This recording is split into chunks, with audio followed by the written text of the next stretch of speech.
Hello, beautiful moms and entrepreneurs. My name is Charisse Walker, and I'm your host of the Unbreakable Mompreneurs podcast. This is a place where we come together to learn, grow, and inspire. So sit back, relax, and let's get started. Hello, Unbreakable Mompreneurs. My name is Charisse Walker, your host, and today we're here with Katarina Polonska, and we are going to talk about relationships, which is a topic that I was actually on a trip and I got back early this morning, but we were talking about that. And so it's an important thing that I don't think we talk about enough, and it affects every single day of our lives. So without further ado, why don't you introduce yourself? Yeah, absolutely. Thank you so much for having me. So my name's Katarina, and I'm a high-performance relationship coach for executives and entrepreneurs. And simply put, that means I work with a lot of high-achieving, busy, career-driven people, and I help them with their relationships. I do also do kind of more executive relationships and kind of co-founder dynamics too. But really my passion and the bread and butter of what I do is working on the romantic side of things.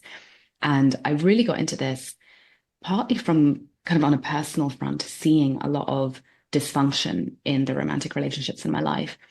I watched my parents go through a divorce. So I was essentially mediating in my early 20s, and that was pretty harrowing. And they were both very, very career-driven people.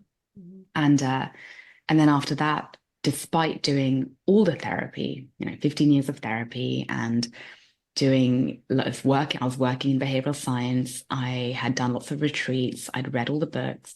I'd really done a lot of personal development. I found myself struggling with my own romantic relationship. I ended up engaged to the wrong person, and that was incredibly fraught and challenging. And in that space, I actually did a lot of marital counseling and really tried to figure out what was I doing wrong. And in the end, I ended up leaving that relationship and going through this essentially crisis of identity. I was in my early 30s. I really wanted a family, and I didn't know what I'd be doing at this point. Walking away from an engagement, from everything kind of that I wanted ahead of me, was terrifying. And so I spent about 11 months just really digging deep, really digging deep. I was working in behavioral science at the time. So, that is my background. And I had already completed my master's degree at Oxford University in gender dynamics. So I already knew a lot about, how men and women relate. I knew a lot about attachment theory. I knew a lot about trauma. I'd overcome anorexia in my life. So I kind of knew a lot about the unconscious blocks. And really, for the first time in my life, when I called it that engagement, I kind of brought everything together that I knew. And I actually had trained as a coach in NLP and hypnotherapy, 17 years prior. I think I was one of the youngest in the UK when I did that training. And so I kind of brought everything that I knew and really put it into practice, really embodied it, and began to play around with, I'm going to figure out, where did I go wrong? How can I do this kind of systematically and really focus on it, and not do what I now call the scattergun approach, which was me kind of working, being really busy, and then just doing a bit of therapy here, reading this book, scrolling on Instagram and following this coach. It was all kind of very haphazard. And in those 11 months, I just really sat down and really decided to figure it out. Within those 11 months, I met my now husband. And that's when I decided to shift out of corporate, out of behavioral science, trained to become a coach, become an executive coach. And that really was a safe choice for me, being an executive coach. I was like, this is what I should do. Of course, I went to Oxford, have a corporate background. I actually found it quite dull when I was in the executive coaching. I found it quite dull. And in all of my conversations with the execs, I kept kind of exploring, why is there so much anxiety? Why is there the stress? Why are they really burning out? And it's probably partly my framework as well, and my kind of lived experience. But ultimately, we ended up drawing down on their relationship, on their romantic relationship, and recognizing that things aren't as good as they could be there. These are people who have a great career. They're very driven, very successful. They are very smart. They have good friends. They work out. They look after their body. They eat well. They have a lovely home. They have good investments. They have all the good things. And they've probably done a lot of personal growth because, they've come this far. But when it comes to the romantic relationship, it wasn't great. And that's when I noticed that, okay, there's a trend here. And it wasn't just me that was suffering with this.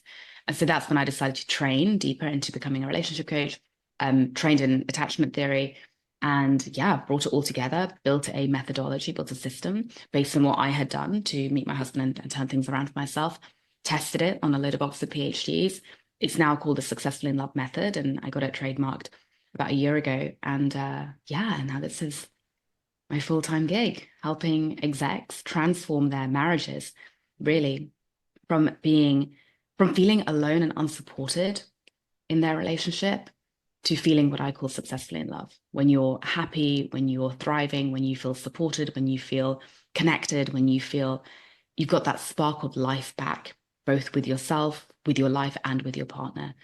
So that's really what I do. That's amazing. And that you're in my passion, because I just wrote a book called Flipping the Iceberg, which is all about the relationships. And Amazing. for the same reason, I love that you talk about how people have the success and they look the part, they look at, like, everything's together. But if you actually flip the iceberg and look underneath the water, they're miserable. Yeah. Because they don't feel fulfilled. And it's interesting that you talked about how they feel alone. Yeah. Because I remember when I'm divorced, and I was running these successful colleges, doing all these things, and yet I was absolutely miserable because, my husband, he thought he supported me, and that meant he supports me in my job because I brought home the bacon, so he didn't have to do anything, right? Oh, I know that one. Yeah. Yeah, but the thing is, support means something different to each person. And so, my husband now, I just got back, he completely supports me in what I do, but has zero desire to do anything that I am interested in. And it's hard sometimes. It's hard. And so how do you bridge that gap with people? Do you meet with both of them? Do you just meet with one of them? Yeah, really good question. And I love that you asked this. So I think my approach is a little bit different from the typical couples work. One of my biggest frustrations when I was working on my first engagement was knowing that my partner didn't want to do the same level of personal growth that I did. It wasn't in his interests. And he was interested in other areas, but when it came to like relational growth, it was, minefield.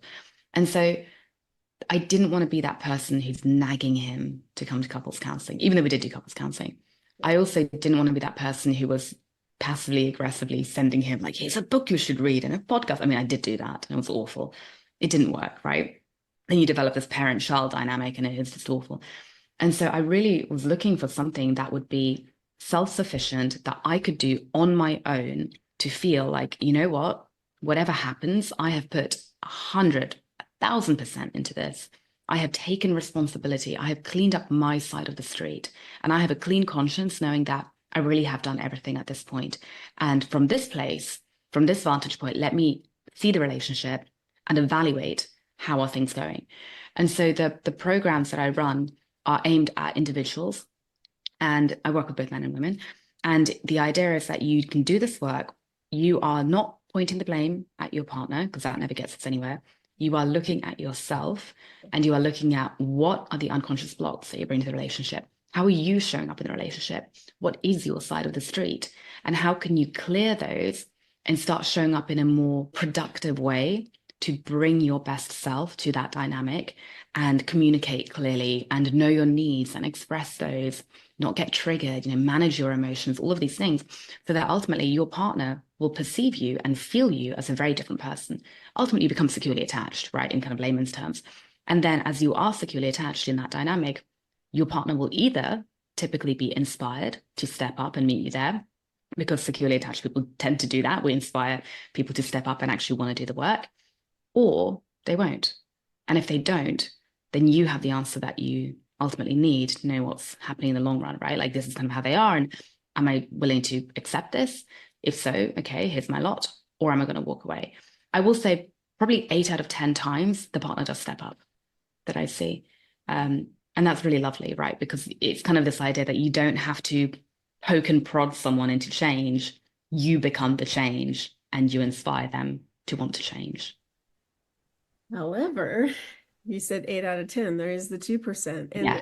I think that that's the hard part, is that you mentioned that you have your answer. And I mean, you do your part. I love the analogy, you clean up your side of the street, because it very much is that. Yeah. Nobody's perfect, so we all can improve.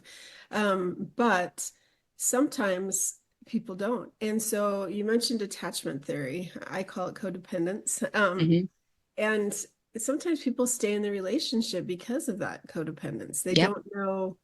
don't know what's on the other side, and they're afraid, so they just stay in this miserable relationships. What is your advice on people who are codependent, and how do they overcome that? Yeah. The answer is, and I'm going to try to not use secure attachment language, but to become securely attached, right? The answer really is in building the best relationship you can with yourself. Yeah. Because when you think about that codependence, there's going to be an inherent neediness coming from there, right? And there's nothing wrong with being needy. Absolutely. No, we all have needs. Yeah. You just need to get them met yourself. And we're not saying you need to get them 100% met. Mm-hmm. You just want to get your own needs met to at least that kind of 50% mark. So that charge, that kind of energetic charge of craving and yearning for another to swoop in and rescue you or give you what you want goes away.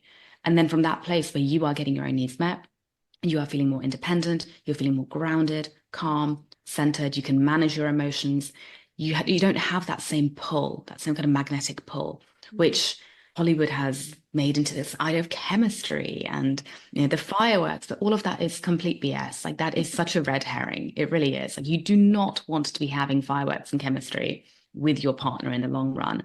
It's not the best chemical reaction. You want to feel safe. You want to feel supported. You want to feel stable on your own. And ultimately, yeah, if they need to go away for a couple of weeks for work, you're not going to lose your mind. You're going to be okay on your own, right?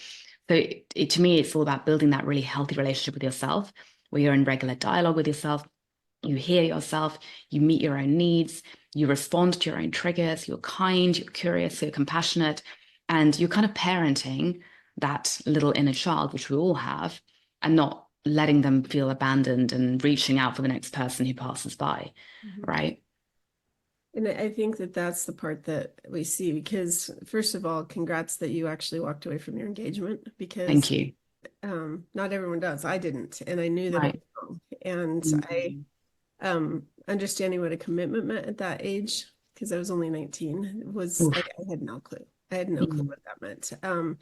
And so because of that, you try to make a marriage work, you know that it's wrong, you try to make it work anyway. And so I think that, going through what I went through, you really do have to focus on yourself first, and not in a selfish way, but am I healthy? Am I healthy Yeah. mentally? Am I healthy physically? Those go hand in hand. And so with the listeners listening right now, I think of moms, single or married or whatever, engaged, and they're listening to this and they're thinking, okay, I'm not happy in my Yeah. relationship. What do you say to them? It can change. You don't have to stay unhappy, right? I hear you on that idea that walking away, I'm not saying that you should walk away at all, right? Right. At the same time, walking away doesn't indicate a failure. Often it indicates a huge success, actually, because you are advocating for yourself. And I'll never forget when I went to see my divorce lawyer, my family lawyer, and she was so surprised to see me. She was like, women don't come this early on in the process. They typically take the man back, go ahead with getting married, have children, merge all their finances, and then something happens and they come to me, right? And she's like, and then it's a much bigger thing to have to work with. And so walking away can often be the best thing that you can do, absolutely. But it doesn't have to be the thing that you do. It can change and it can all start with you. You have a lot more control and power than you think. And really, the first place to look is looking at how do I feel within myself? And is what I am seeing in this relationship that's making me unhappy, is it's a bit of a complex one, but is it a projection of mine from something from the past? Am I bringing stuff from the past here? Or am I responding in real time to the present moment? Mm-hmm. And the way that you can discern that is by looking, okay, well, if I'm feeling alone and unsupported, or if I'm feeling unhappy, or if I'm feeling betrayed, have I felt this before? Is this something that I have felt before in previous relationships? And if so, then it may well be a pattern and something that you're actually projecting. Right. If it's something quite unique to that one relationship, then it might be a real-time response to a present moment, right? And that's going to give you more information on, okay, maybe this is actually something to do with the dynamic. Mm-hmm. Either way, it all starts with you and building that muscle of learning to discern what are you actually bringing to the table. Mm-hmm. Does that make sense? 100%. And I totally agree, because, it's interesting that when people break up, you see sometimes two different types, where they replace the person with almost this exact same looking type person, or they have the same type of personality. Yeah. In my case, like I went from one guy, you put them both next to each other, you're like, what? Like this is control, I mean, complete opposites. Or is it? Because if you get to Mm. know them, do they have the same type of personality, or do they have the same type of habits, or do they Yes. have the same type of things that they do? My husband and my last one, do not have the same personality at all. But Hmm. are there similarities in some things? Yeah. I talked to my daughters about they have a type, right? You have a type.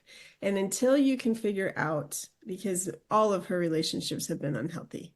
One of Mm. my daughters, I'm like, you cannot get in a relationship until you get a lot of counseling, you get a lot of help. And so she was free for about 6 months, but now she's back in this relationship with the same type of person. Yeah. Right. Hey, this, and she thinks, oh, this is the first time I've ever thought about marriage. And I'm like, no. Yeah. Yeah. Yeah. Yeah, he's a That must nice be really guy. hard. That Yeah. must be so hard. Yeah. And so I think that that's the part, is if you are not healthy with yourself, and that's what I talk about, like that's the first secret. You have to be healthy with yourself. Yeah. And so say that you're not, like, how do you fix that? They come to me, Yeah. I know, but you deal with executives. So what do you do? What have you Yeah. done? Yeah. And I think we almost need to kind of define what healthy is, right? Like, what is a healthy dynamic? And I think in the act of defining what a healthy relationship with yourself is, we actually define the steps. Right. And to me, it comes down to really, again, building this muscle where everything that is going on for you, every little trigger, every bit of anxiety, every emotion, every little part of you that is speaking up internally, you accept, Mm-hmm. you listen to, you validate, you acknowledge even the ugly bits, even the shadowy bits, even the parts that are like, oh, I don't really like that. And oh, this is a really ugly part of me. And oh, I don't like this anxiety. It feels really horrible. The relationship starts with you leaning in and wrapping your arms around everything that comes up for you, Mm-hmm. right? Because I think there's such a toxicity in the modern day where it feels like everyone's got an anxiety disorder, everyone's got something, right? And there's this real culture of like, we have to get rid of it.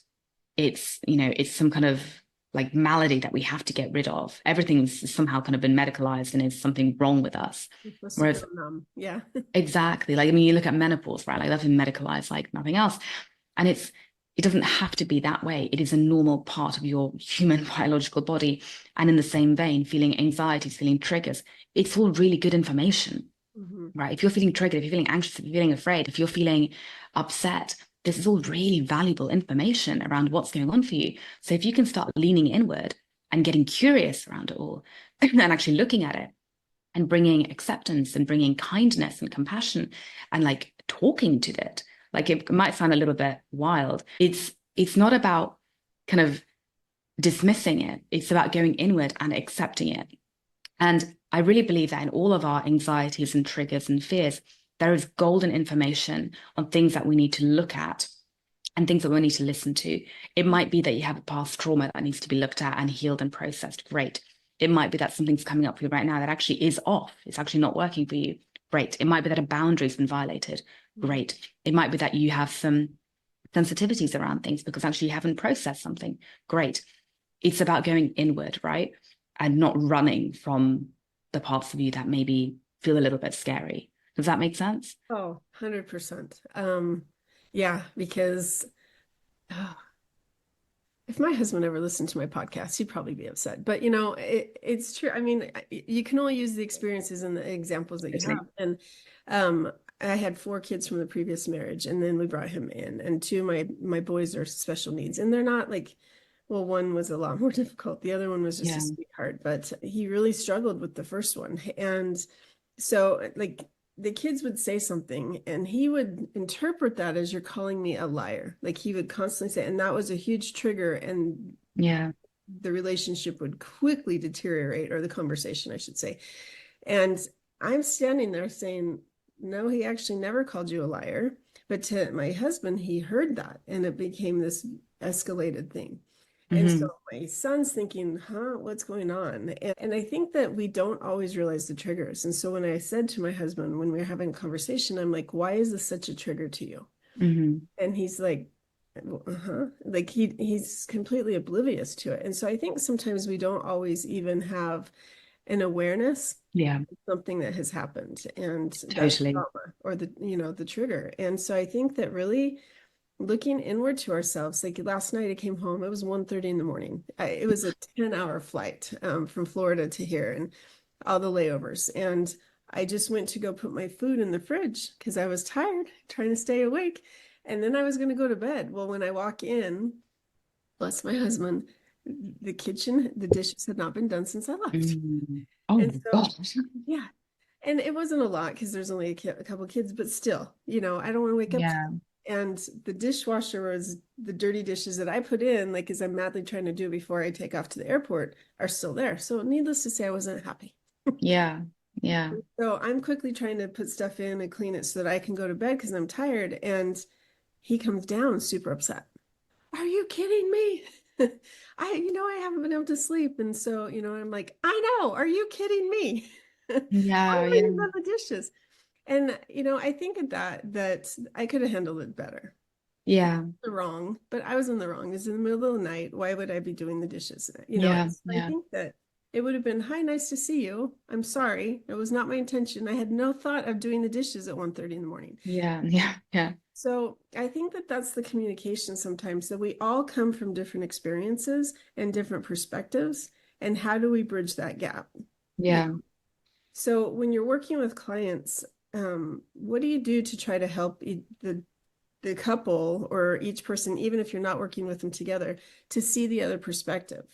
Yeah. No, that's again such a really good question. And I really had to do some thinking about this because I know that kind of the obvious answer is bring them together into a joint session. But the reality is, like, what if the other partner doesn't want to come to this session? And also what I have seen time and time again is that the way a couple is in front of the counselor is not inherently how they are when they're at home, right?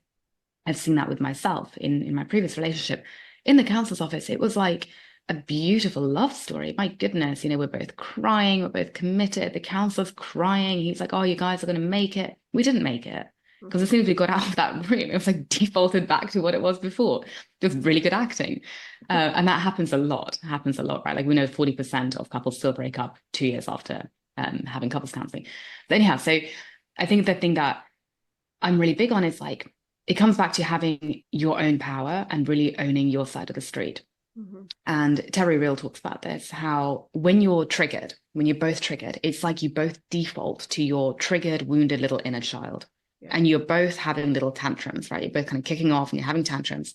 And really, it just takes one of you to just calm down for a second and step in to your adult, to your mature, conscious, real-time adult, who's just there to kind of diffuse the situation a little bit and bring empathy and speak firmly and kindly and compassionately and show a little bit of curiosity to that little triggered, child in front of you, and really try to understand them. So it still comes down to, can you, and I'm big on like scripts here because a lot of this stuff is very foreign to us, right? Like we're not trained to speak like this.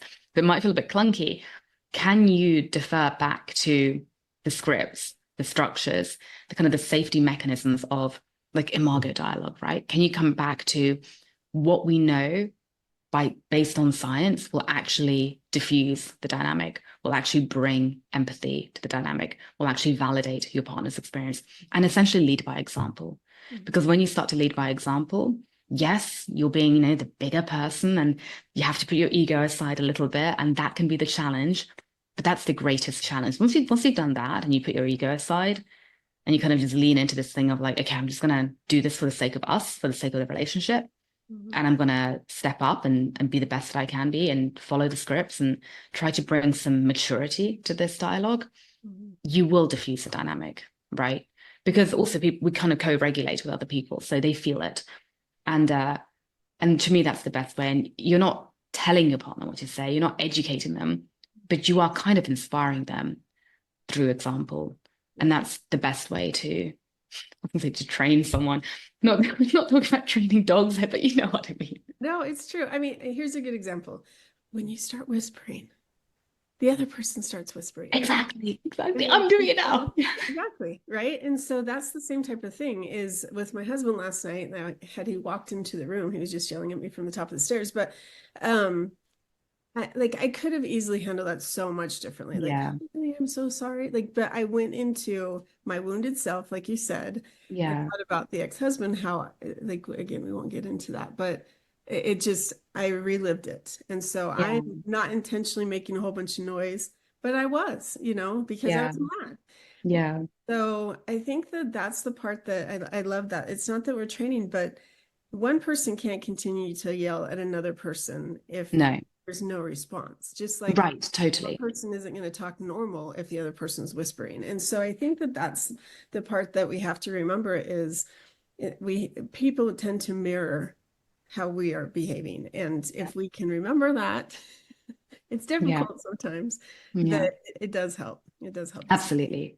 And you just said something really important that it's hard to remember, right? Which is precisely why like 70%, if not more, of the work comes with yourself. And it comes with you co-regulating your own self, right? You managing your own triggers, you actually clearing out the unconscious blocks, the wounds, the limiting beliefs, all of that junk inside of you. That is what causes the triggered response, right? Because when you actually clear all of that stuff out on an internal level, using, working with your subconscious mind and actually doing that deeper reconditioning work, you're less likely to be triggered. You are much more likely in the face of someone screaming at you, not going to scream back. Exactly. You're more likely to kind of stay calm and show curiosity of like, what's going on over here? And then put a boundary up of, well, I'm not available for you screaming at me. So I'm going to exit the situation and I'll come back in 30 minutes where I hope that, there's going to be much more kind of maturity and secure attachment around all of this stuff. So it comes down to working with yourself still. Yeah. Because trying to remember it consciously when you're in the, throes of a fight, if you're riddled with triggers, is hard. Your brain's been hijacked. You're flooded. Mm-hmm. Yeah. No, and I see that time and time again with people. So, and Yeah. it's hard. Like, it's like, how can you help them? Because they don't even see it. They don't Yeah. see they're acting out of control. They don't even think that they think they're 100% justified in everything. You're like, no, Yeah. that's not normal behavior. Yeah. Yeah. Yeah. No, totally. Totally. Well, if our listeners wanted to find you as they're listening, like, okay, I got some work to do, how would they find you? Yeah, absolutely. So the best place will be my website. So www.katarinapolonska.com. Hopefully you'll have that in the show notes because I know my name's a little bit funky to spell. And then when you're in there, I have a free masterclass where I walk through the behavioral science of attraction, which is really kind of the science behind my methodology. So it's well worth watching. It's packed with information and value. There's also a relationship audit there that you can do, and my podcast as well, if you want to dive into that and learn and apply all the learnings. If you want to DM me though, come on LinkedIn. Okay. Same name. I'm on LinkedIn. I live there, essentially. That's fantastic. It's funny because LinkedIn, people weren't talking about it a lot, but it's becoming a lot more popular as a means of use instead of some of the other social media stuff. So totally, yeah. Well, we need to talk about it, right? Because everyone's in a relationship. Either you've walked away from a relationship or you're looking for a relationship or you're in one. Like it's a big part of who we are. And I think that something we didn't really talk about at all is you're the child. I was going to say product. That's not what I meant. But you're the child of divorce. Yes. So even if you haven't experienced it, you came through that and you had to totally.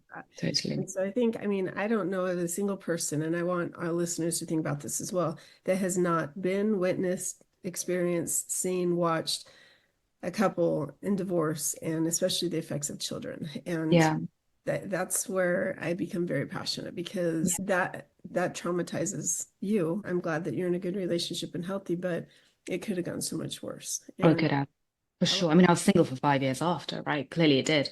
And just final thing I'll say is that you can develop scars, like significant scars later in life. They don't all have to come from childhood. Yeah. I was very happy with very secure relationships. It was only when I was 23 that I became very anxiously attached after my father left and big abandonment wound. And it can happen later in life. Absolutely. Yes. So what is one piece of advice that you would give our listeners? To take action. To take action. Not only because your life will get exponentially better when you do.